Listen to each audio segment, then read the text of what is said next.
Hello friends, in this quick tutorial I'm going to show you how to add GIF to WordPress. But before getting started this video, make sure to subscribe how to animate.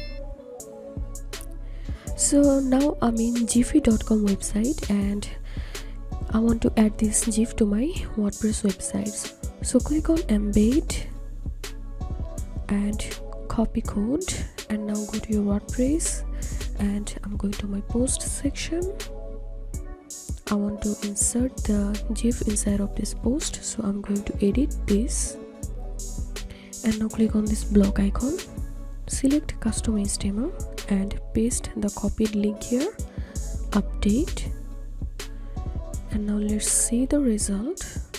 And here you can see the GIF has been added. So that's it for now. If you find this video helpful, make sure to subscribe how to animate. Thanks for watching this video.